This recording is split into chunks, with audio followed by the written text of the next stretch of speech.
Hello, friends. Welcome to the Veterinary Life Coach Podcast. Today, I have an exciting and fabulous guest for you. Her name is Dr. Jessica Ostermeier. She's the owner of Ball-Chatham Veterinary Services in Pawnee, Illinois.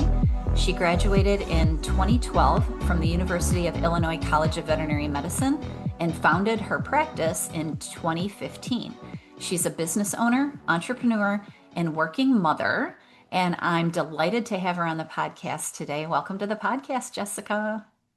Thank you. Thank you for having me. This is really Yeah. exciting to be And here. full disclosure to the audience, Jessica and I know each other because we coach together. And we're going to talk Yeah. a little bit about that at some point. So I am going to ask a lot of questions, but some of the ones I probably already know the answers to, but I'm asking them so the audience can hear. So, Jessica, would you be so kind and share your veterinary life story? Yes, absolutely. So I've been thinking about this because when I listen to your podcast, otherwise, I always love hearing everybody's stories. And I'm like, oh, what am I going to share about I my love it too. story? Yeah, that's why I always ask that question. Yes, thank you for asking it. A lot of veterinarians answer like, oh, I knew from childhood for sure I was going to be a veterinarian. And mine's similar to that. So I grew up on a grain and livestock farm in central Illinois. So we always had animals around, and I always loved animals. And my parents were both animal lovers, and so it was it was just a natural given thing that I was going to be around animals. And as I got older, I liked medicine a lot, and my parents definitely encouraged me to go towards medicine. But I hadn't actually put the two together until I was like in high school. And our local veterinarian, who was one of my mentors, who was wonderful, he was the stereotypical like James Harriet type of veterinarian. He was visiting our farm one day, and I was like 13, and my dad was like, go ahead, ask him, go ask him, As and parents he do, knew that. right? Right. And he being a wise veterinarian knew exactly what I was going to ask him. And he waited very patiently until I got up the strength to say, can I come shadow with you or ride with you sometime? And so that was kind of how it all started. And then when I was in high school, I had an amazing English teacher who had us journal every week. And so I would write my stories and my adventures from the week and the weekend, um, going out to calvings and seeing C-sections and all these things. Wow. And so I would write that in my notebook, and then she would write me these cool notes back. And she bought me a copy of All Creatures, Great and Small. And My favorite book. yes, yes. And of course, at that time, like looking back, she totally went to the actual bookstore, bought me that book, but she told Nice. me, oh, I just had this laying around. I bought it in a sale bin one day and it was just waiting for you. And so she encouraged me to read that book. And then, like, that was it. I was sold, like, I'm going to do this. And then, all my aptitude tests in high school and everything were like, yes, you need to be in medicine.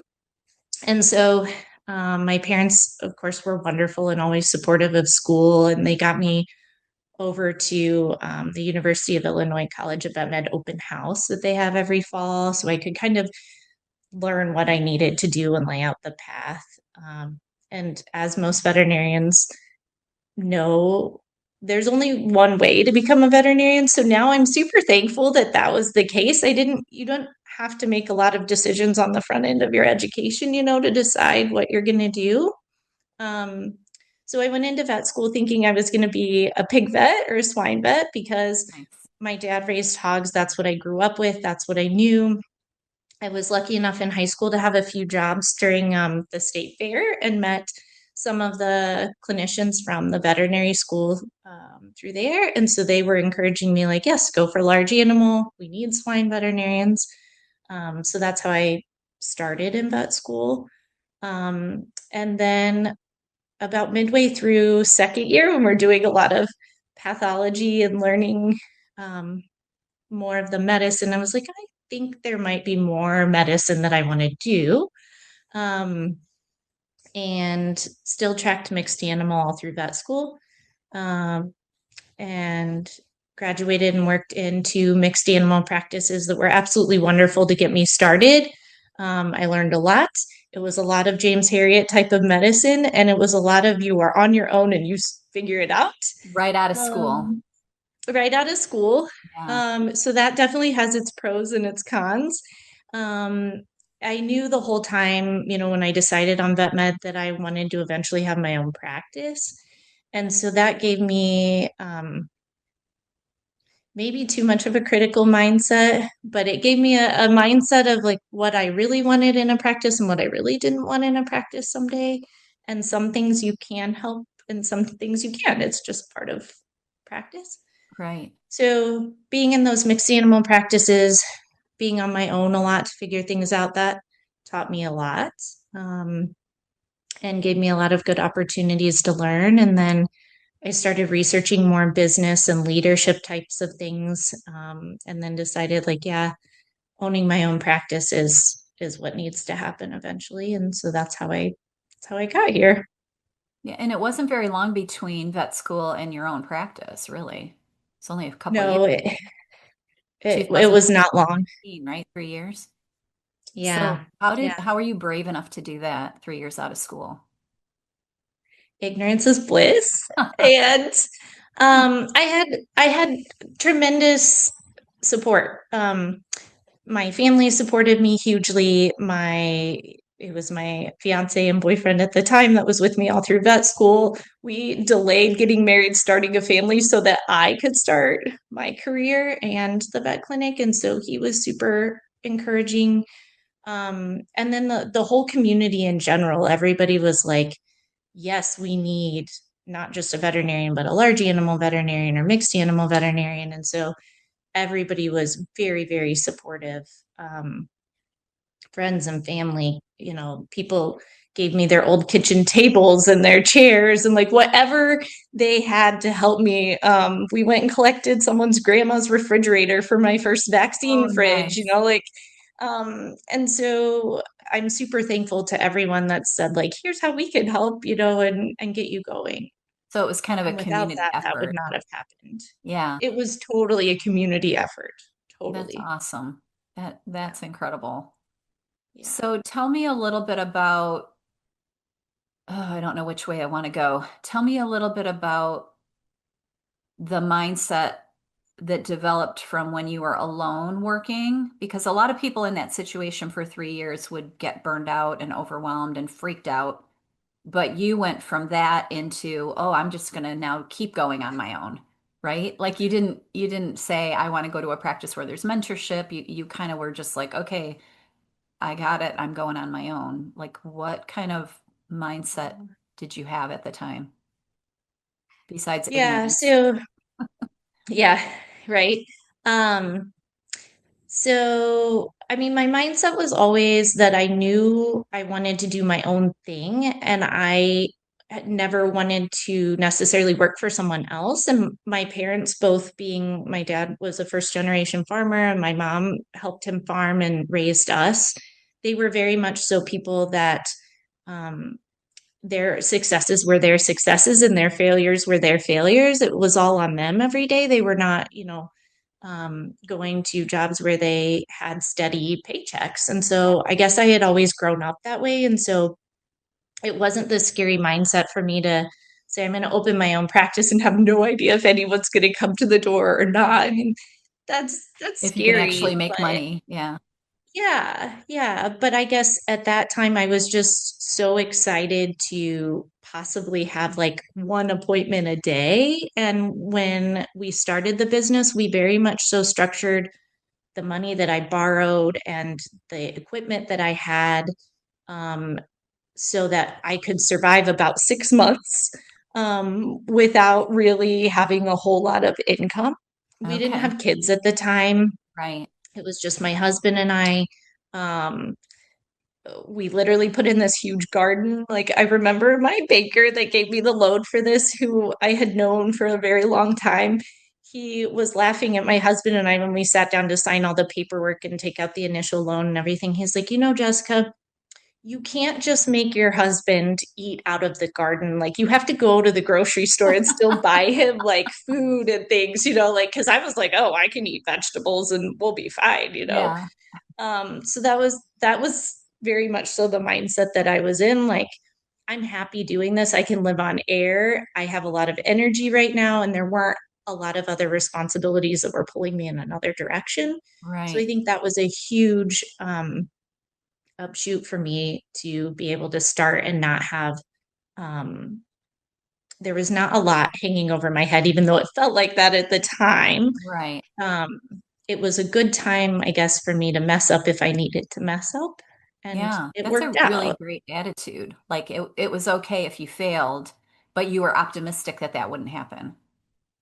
Yeah, and I had people around me that were optimistic to Right. to Your say like parents it's and your cool if it husband. fails, like no big deal. There's other opportunities. There's always something around the Yeah. corner. Which is So an amazing way to think about that kind of thing because it was true. If you would have failed, you would have just gone back and worked for someone else yeah, or started yeah, something else. and yeah, and everyone was very open and like there's nothing wrong with that either. Like no matter what, it'll be okay. Yeah. And that's a really lucky thing to have in your life is that kind of support around you because not everybody has that. Yeah, Yeah. yeah, But the fact that you were that optimistic is really interesting and encouraging only 3 years out of school. yeah, yeah. And again, ignorance is bliss, I think a little bit too. Like I remember Right. being in my fourth year of vet school and I was in a business class and we were lucky to have some business instruction. We had a great instructor for that. And he brought in a solo veterinarian who owned his own practice to kind of just so we could kind of Q&A with him and pick his brain. And I remember shooting my hand up and feeling like a little bit of an imposter. And I asked, like, do you think a student can start their own practice right out of vet school? And, like my classmates are like snickering and they've got huge eyeballs, and he actually took it very, very well. He didn't laugh in my face. And he said, yeah, I think anything's possible. Do I think you probably need to learn a few things first? Yeah.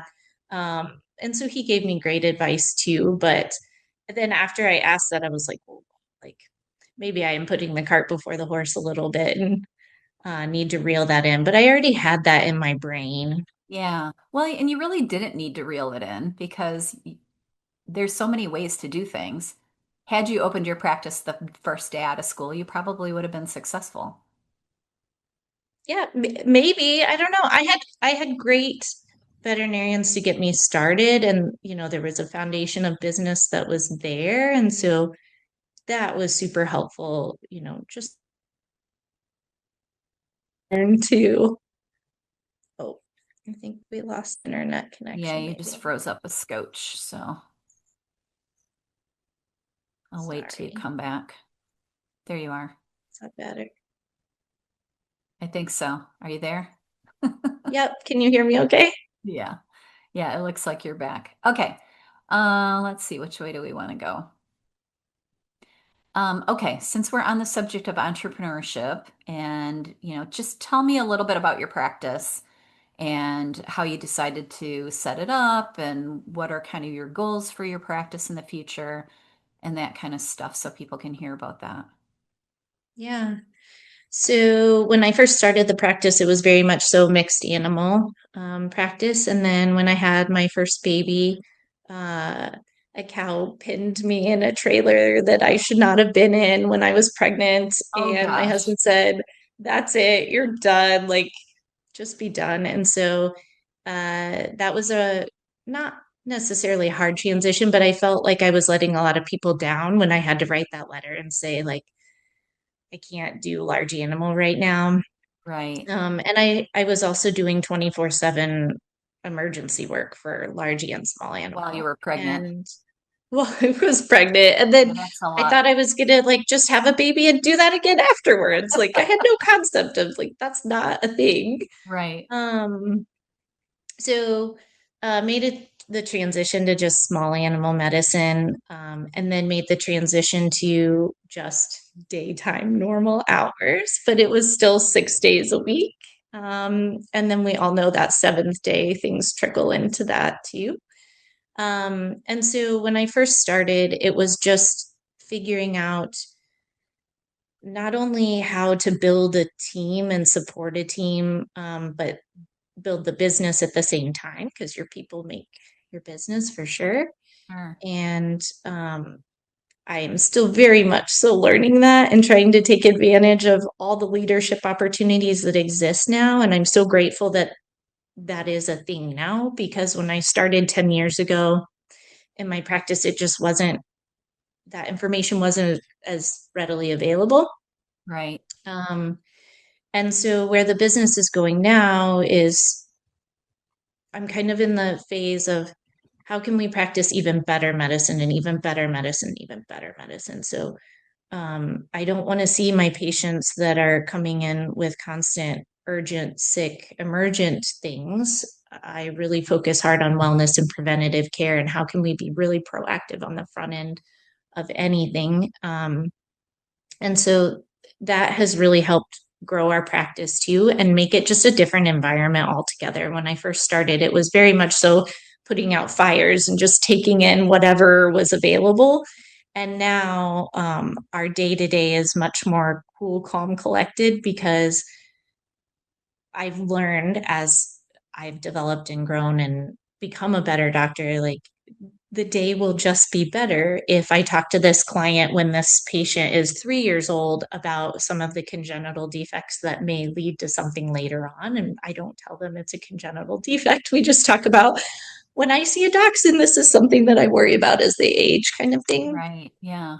And so I think it's been not only learning to be a better doctor, but learning to be a business person and meshing all of that together. And that's really exciting to me. And um, it's led me to some of the goals that I have going forward. And so I'm in school for acupuncture and traditional Chinese vet med now.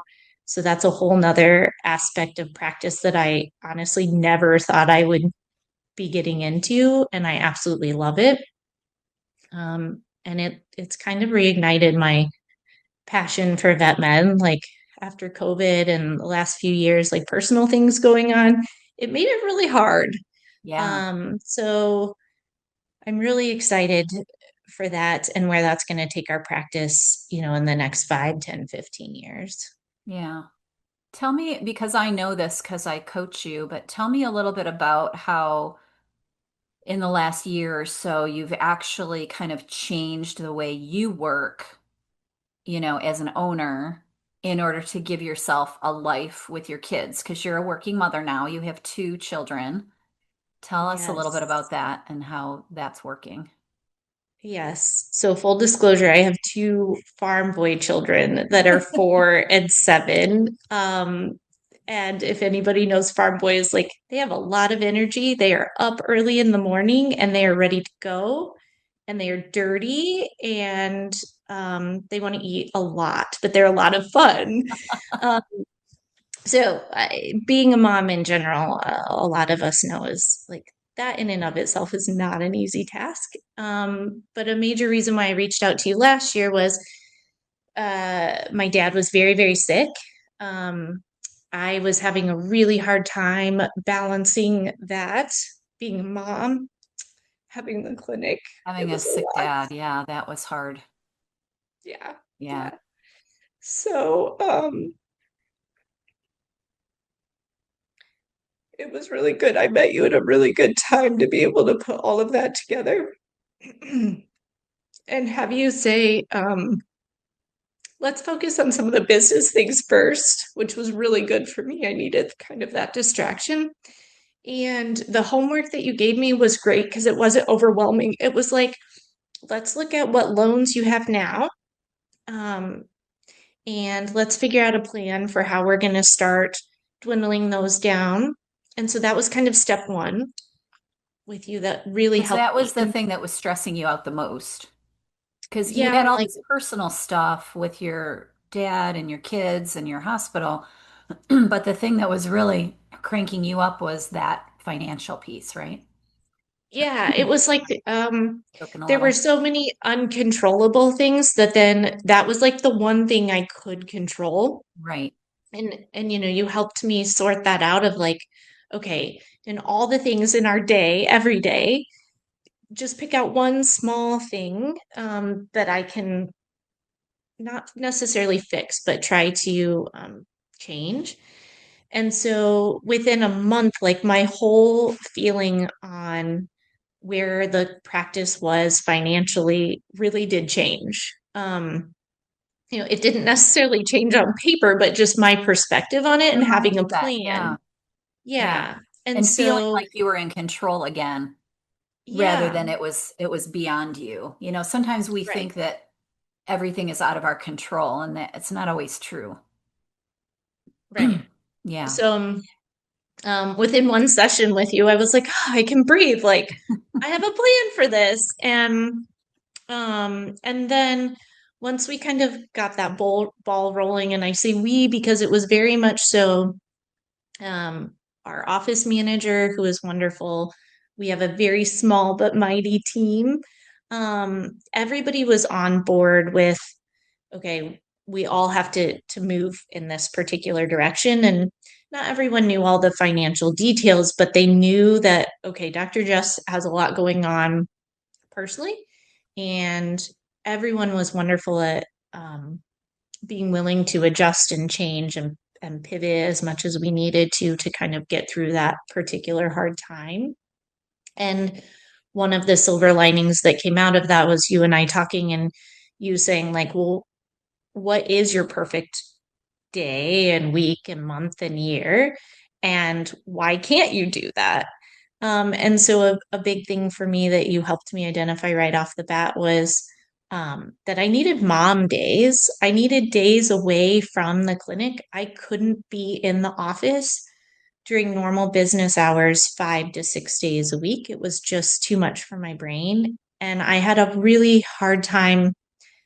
There was like this start stop every day, where I would see appointments and then I'd have this gap, and then I would try to do admin stuff, and then I would go back to seeing appointments again. And so what came out of one of your other podcasts and your recommendations was, why can't I try out like 3 clinical days a week and set aside 2 days a week for mom things, other things, whatever it is? And when I presented that to our team, I was really worried about how that would go over. Right. Um, and another reason why we did that was my dad was potentially going to hospice palliative care at that time, or hospice care. And so I just had to sit down the team and say, I don't know how this is going to go. I can't balance both of these right now. And can we try to basically take our schedule and condense it as much as possible so that I can do both roles as much as I can?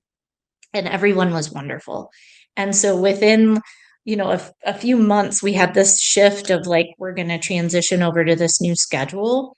And don't get me wrong, we're still figuring it out. There's still days where it's a little bit up and down, but it's given me so much more brain space to take a deep breath and think and be able to actually make plans for where the practice should go in the next, like we've got our 1 year, 3 year, 5 year plan now, and it's very clear what that is.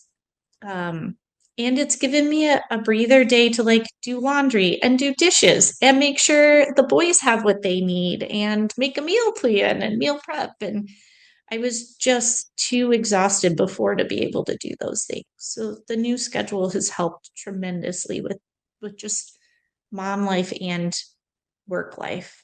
Well, and I think you told me once that when you did that, you did it in such a way that it really didn't affect your bottom line. It did not. So we started in the slowest quarter of 25. So we started like towards the end of 25. Yeah. Um, and we were very lucky in that we have an amazing CBT and we're in Illinois. And so there are certain appointments that she can see. Um, and full disclosure to you, the clinic is very close to my home. And so I could go back and forth if I needed to. So Mhm. that's something that not everybody has that luxury. I get that. Sure. Yeah. Um, and so going into 2026, is it all like rainbows and sunshine and unicorns being a practice owner? No, I think It never everyone in vet is. med, It just never is yeah, in life, right?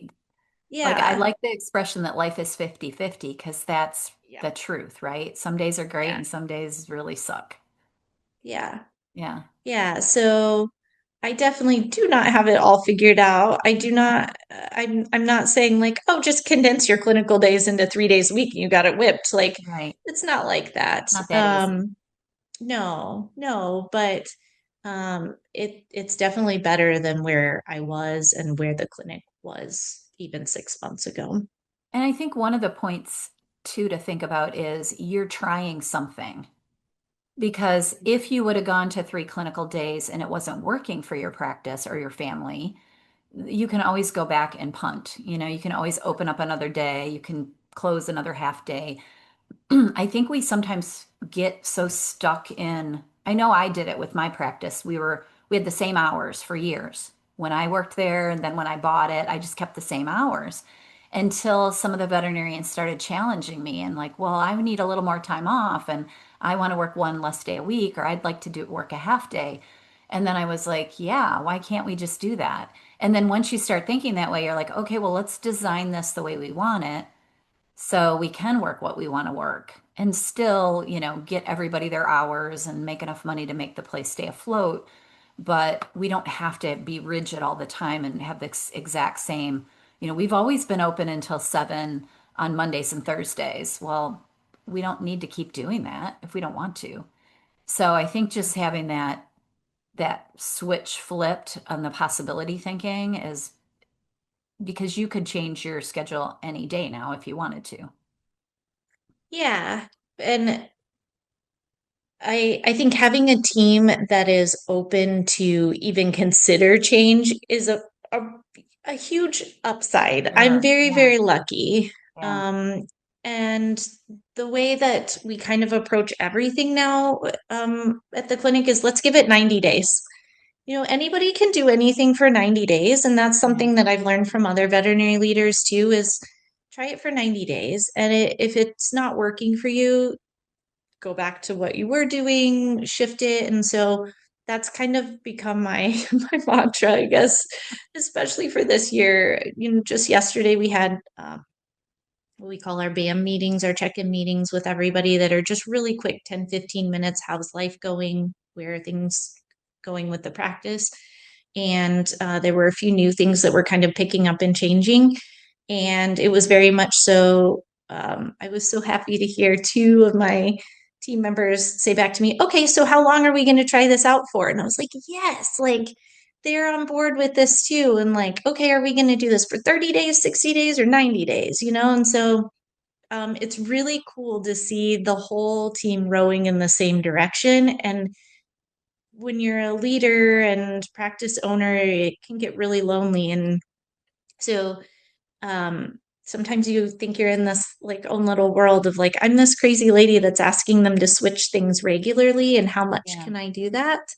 Um, and so it was really good for my heart yesterday to hear them say, yeah, are we doing it for how long? Yeah. Um, How long are we trying this for? And how's it going to yeah, go? Yeah. Rather than yeah. all that pushback that sometimes they give. Yeah, and don't get me wrong, there's still pushback, and I guess I view it different now of like it's not pushback, it's just I need to do a better job explaining where we're going with this and why we're doing it. So I used to take it really personal of like it was this hard like no and pushback, and Right. that's usually not what another person is trying to do. They're just trying to understand where you're going with it. Right. So And knowing that they have fear around change, because most of us do. And can I yeah, alleviate their fear by saying, if this is crashing and burning, then I will back off. Like I will change it. And you guys just need to trust me that I know that we're trying something that may not work. yeah. And Yeah. then follow through with it so you don't break that trust. Right. Exactly. That's Yeah, hard to, that's a big that's thing for harder leadership. than it seems. Yeah. Yeah, it absolutely is. So, what advice do you have for people that maybe just getting out of vet school, or maybe they've been out of vet school for a while and they've got this like little dream in their head that they want to start their own thing, maybe get their own practice, but they're feeling a lot of doubt about it and fear. Like, do you have any advice for them? Yeah. So I'm very much so the personality that needs to like have these bullet point lists and this plan of action and be organized, even if I know that's all going to get pushed aside. So I think most veterinarians are like that. So that's how Yes. we do our diagnostic list. That's how, Right. that's how we Yeah. work. And so my advice to a new grad, if you're really thinking about doing this, is learn your medicine really well, which I think most of us come out pretty well prepared for that, but Mhm. you still get curveballs and you just have to get used to that and learn your medicine along with what your client's goals are. Because if you're not getting to what they need done, you can be an amazing doctor, but you're not going to get to see them again if the client doesn't bring in the patient into you. So Right. those two things right off the bat before you even like think about a business, like try to get as good at those skill sets as you can. And then for the business part, there's so many free resources now. Like I just started reading more on like the AVMA website and the AHA websites. And so I had an idea of kind of what businesses looked like in my area, what services they offered. Um, And then I started reaching out to vendors to see, okay, how much does a dental machine cost? How much does a dental x-ray machine cost? And when I first started, I could not afford to do that. And dental radiographs weren't as big of a thing 10 years ago, So Right. some things were just a little bit easier, I think, for me because we didn't have all the technology that we have now that costs more. So I Right. started with very basic in-house CBC chemistry machines, a very basic dental machine. So I knew that I could help patients a lot with what I had. And then I was super honest with our clients when they would come in, and I would refer to other veterinarians either in our area or at the university to say, I've taken this patient as far as I can with XYZ.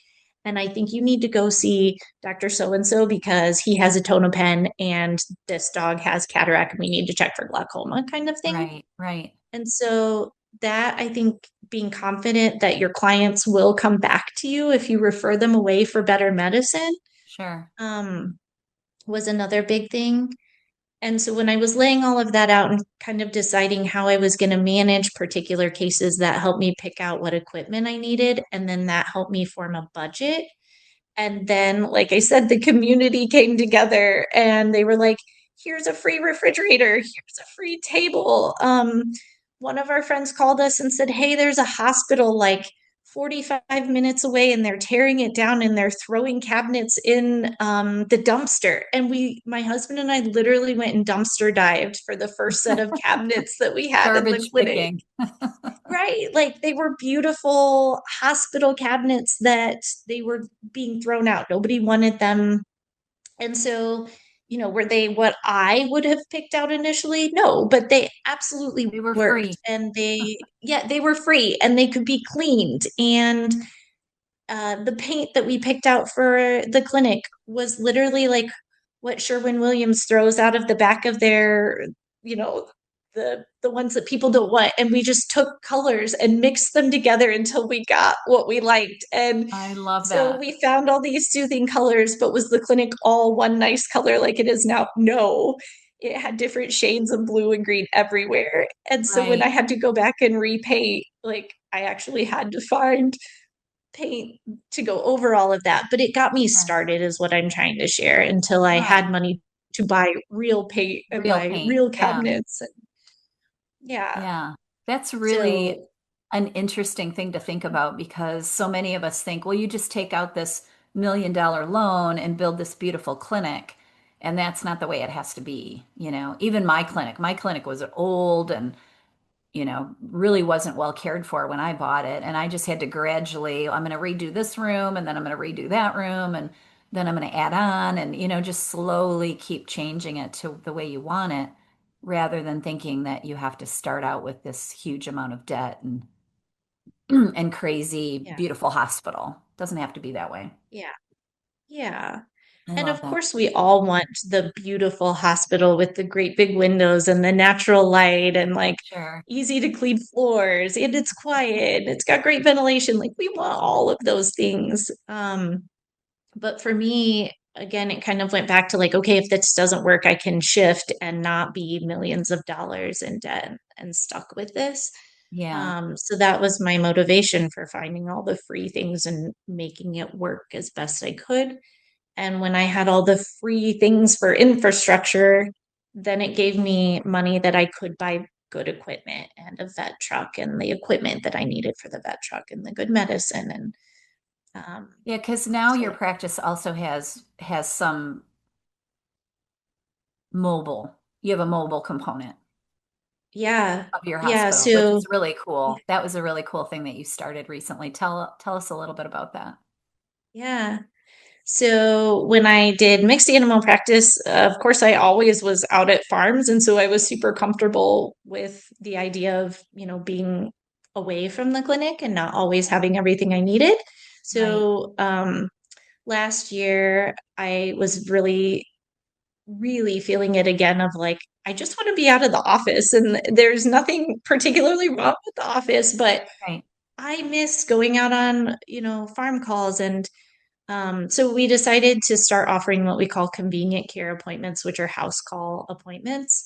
Um, and that is a whole nother challenge for scheduling and figuring out how to Sure. get me there and all of those things. But I really love it for lots of different reasons, but I can serve another group of clientele, elderly people or people that can't put a great big Great Dane in their car and come easily. I love it for kitty cats because I get to see them in their own home environment. And there's so much more information that you can take in when you're at home with them Sure. of where Yeah. everything is. I feel like I can do a much better job of making recommendations to give them the best life possible when I come to them. And I think it gives my team a little bit of a break too of like, okay, I'm out of their hair for the afternoon. They can focus on a few things, without me, Right. and get some of their admin stuff done or callbacks done. So I really have enjoyed that. And we didn't go great guns and buy the great big like mobile hospital. I just use my car, pack up what I need and go to people's homes to do those house calls. And I really like that. Yeah. And I love that you had an idea that you thought would be cool and then you did it, which is amazing. Even though you We're were a still little figuring it afraid. out. Yeah. Well, Yeah. and that's true Yeah. with everything, right? When you own a hospital, even if you own it for 20 years, you're still figuring stuff out.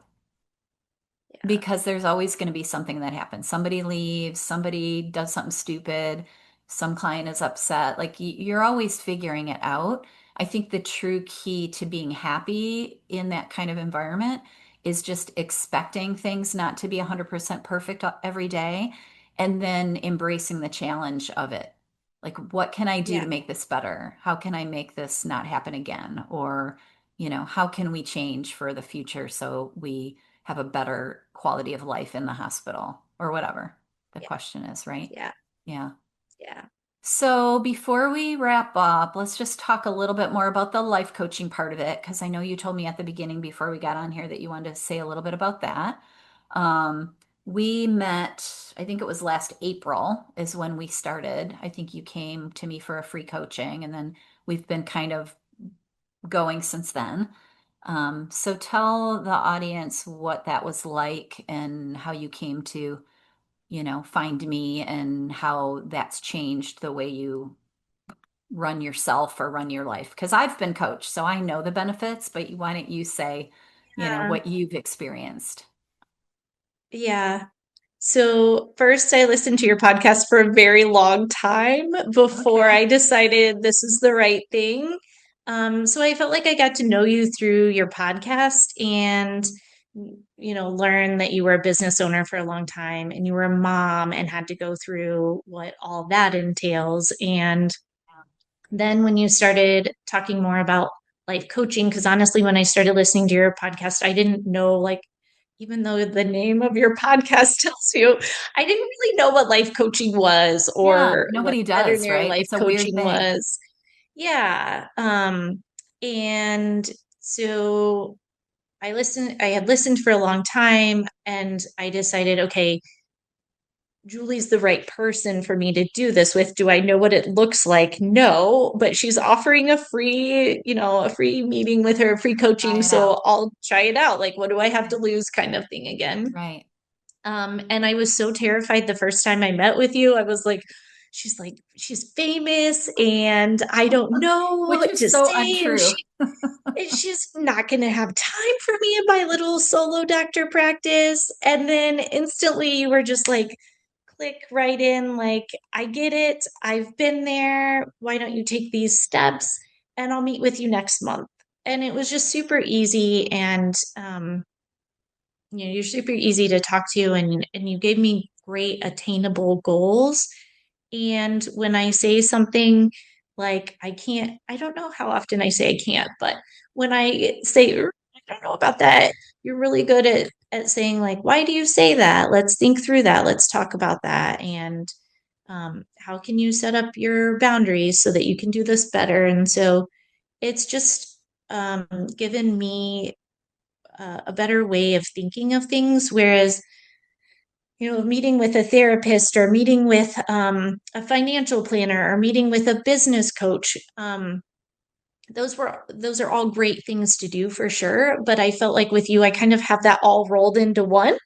Yeah. Um, and a mom that's been through all of this with a lot of advice. And so that's why I'm stuck with you and I really enjoy your podcast and listen all the time. And like you really, really helped me. And I bought your book and read through it. And, um, I go back periodically and remind myself, like, you're not the only one in this. Like, it is a thing and we all go through the same challenges every day. It just may look a little bit different in the depth of that challenge on a particular day.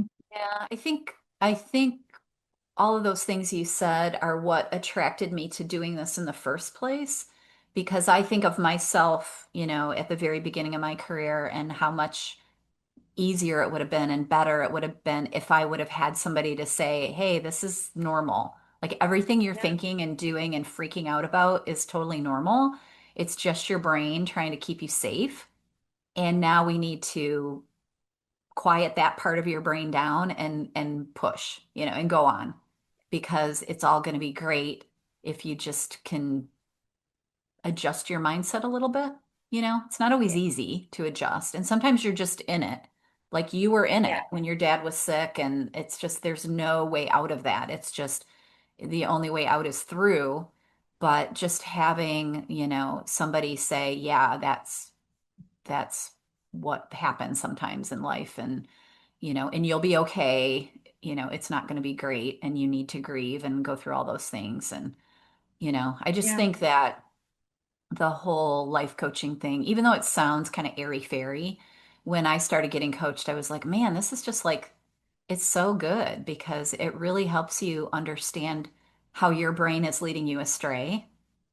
And Yeah. when you're in it, it's so much harder than when somebody's on the outside. Yeah. Yeah. And helping Yeah. you work through it so you can be like, oh, I didn't realize I was doing that to myself Yeah. by having those And I think thoughts.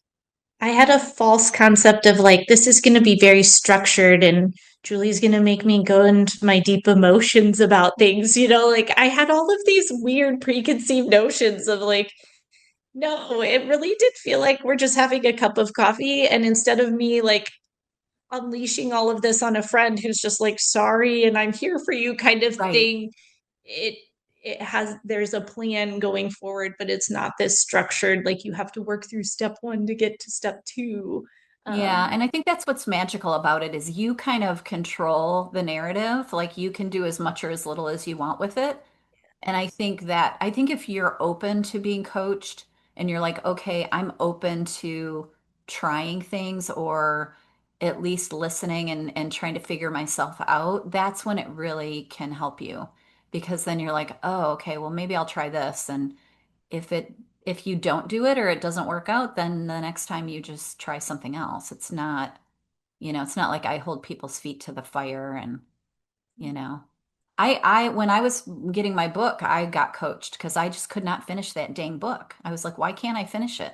I had it all.